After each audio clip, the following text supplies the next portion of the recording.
Shalom Ouvracha, nous allons voir ensemble cette semaine la paracha de Balak. Alors, nous avions vu la semaine dernière, à la fin de la paracha Troukat, que les Bnei Israël avaient littéralement rayé de la carte les deux rois les plus puissants de l'époque qui étaient Sichon et Og. Et donc les Bnei Israël, les enfants d'Israël, étaient venus s'installer à la frontière du pays de Moab. Balak, qui était le roi de Moab et dont le nom a été pris pour nommer notre paracha, s'est inquiété de la présence des Bnei Israël et a dit: si les Bnei Israël sont là, ils risquent de nous balayer à nous également, peuple de Moab. Donc il a décidé d'avoir recours à un stratagème dont les autres rois n'avaient même pas pensé ou imaginé le faire, puisqu'il était confiant en leur puissante armée. Balak a fait appel à un prophète non juif qui se prénommait Bilam. Et il s'est dit, avec ce prophète non juif, peut-être que j'aurai une chance de vaincre les enfants d'Israël, non avec la puissance de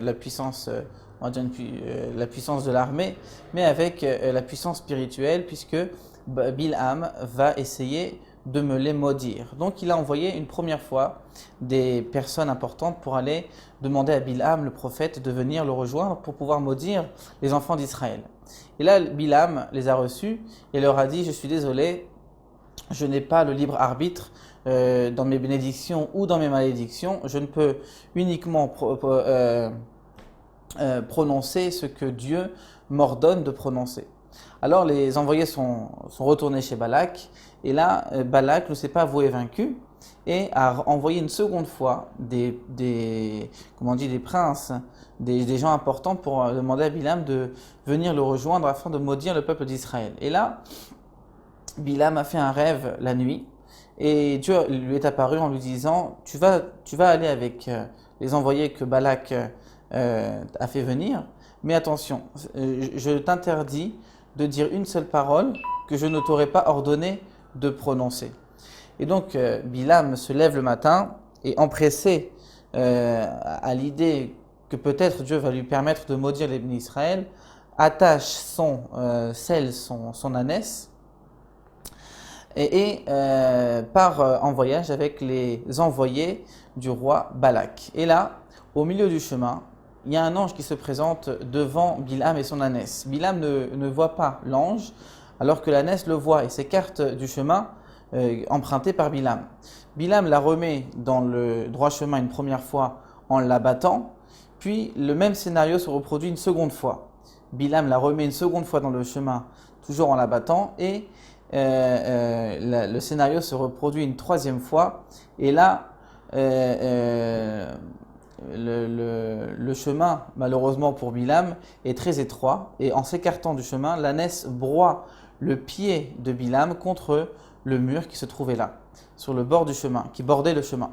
Et donc Bilam dit à l'ânesse: si j'avais à la place de mon bâton une épée, je t'aurais déjà tué.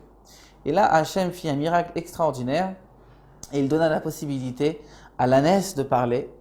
Et donc elle dit à Bilam: est-ce que depuis toutes ces années où nous chevauchons ensemble, est-ce qu'une fois je t'ai fait de tels problèmes, de telles histoires? Et là, Bilam a été contraint de reconnaître que l'ânesse s'était toujours comportée d'une manière exemplaire. Et donc, Hachem, à ce moment-là, ouvrit les yeux de Bilam et il aperçut à son tour l'ange qui se tenait devant lui sur le chemin étroit, l'empêchant de passer avec, bien entendu, un air menaçant, une épée de feu dans les mains.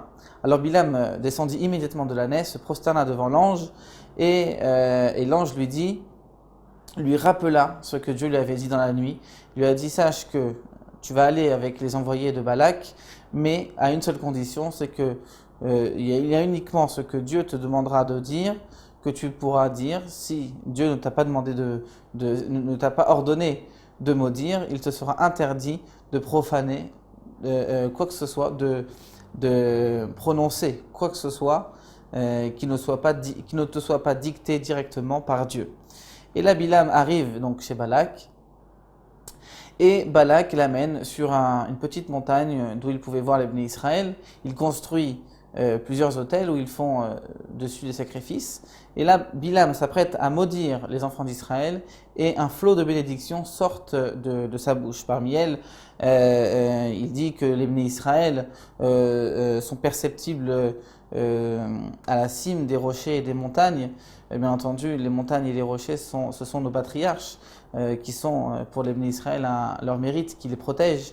Et puis il profère également d'autres malédictions qui ne plaisent pas du tout à Balak, qu'il a fait venir pour qu'il puisse maudire les enfants d'Israël et non les bénir. Et il le fait changer d'endroit une première fois, une seconde fois. Et comme ça, de nombreuses fois, il change de place. Et à chaque fois, Bilham a un angle, a une vue d'angle différente du peuple d'Israël. Et à chaque fois, il prononce, au lieu des malédictions, que des bénédictions. Notamment, le peuple d'Israël est comme un lion allongé qui aurait l'audace de venir le lever, ou bien alors il vante également la Mimana Afar Yaakov. Qui est-ce qu'il peut compter la poussière de Yaakov, c'est-à-dire ça fait référence aux mitzvot, qui peut compter les mitzvot des enfants d'Israël, tellement celles-ci sont innombrables.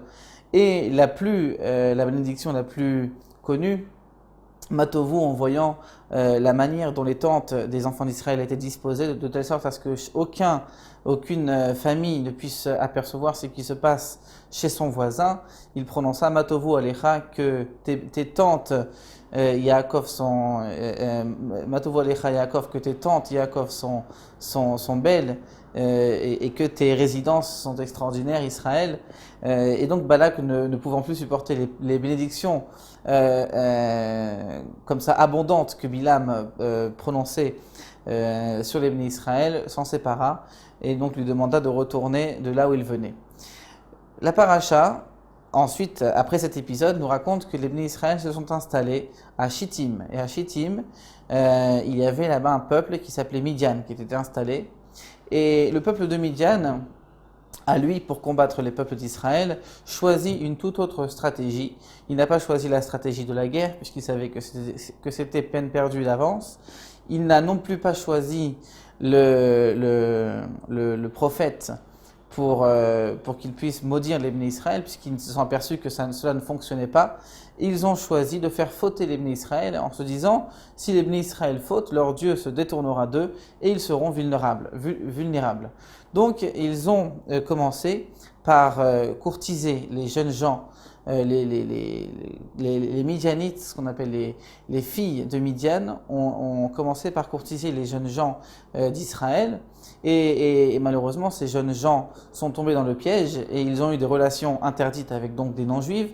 Et suite à ces relations, ils ont également adoré leur Dieu qui était prénommé Baal Péor. Donc, effectivement, leur stratégie fonctionna à merveille puisque Dieu s'énerva contre son peuple qui s'était détourné de sa Torah, qui a eu des relations avec des non-juifs alors que c'était interdit et qui également avait renié Dieu pour aller s'occuper d'idoles. Et Dieu envoya sur son peuple une épidémie qui tua malheureusement 24 000 juifs, 24 000 israélites. Et parmi tous les gens qui avaient fauté, il y avait notamment le plus connu était le chef de la tribu de Shimon qui s'appelait Zimri, qui avait fauté avec une princesse midianite, non juive bien entendu, qui s'appelait Cosbi.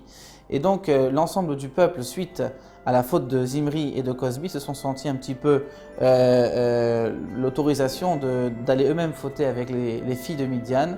Et voyant que la situation allait se dégrader et allait surtout aller de mal en pis, Pinchas, qui était le petit-fils de Aaron, prit une lance et alla lui-même venger l'honneur de Dieu en transperçant d'un coup d'un seul Zimri, le chef de la tribu de Shimon, et Cosbi. Et par là, quand Pinchas fit ce geste, l'épidémie qui s'était déclarée au sein du peuple d'Israël se stoppa. Et nous allons donc voir la semaine prochaine, dans la paracha suivante, quelle récompense Pinchas a eu pour son geste héroïque. Shabbat Shalom.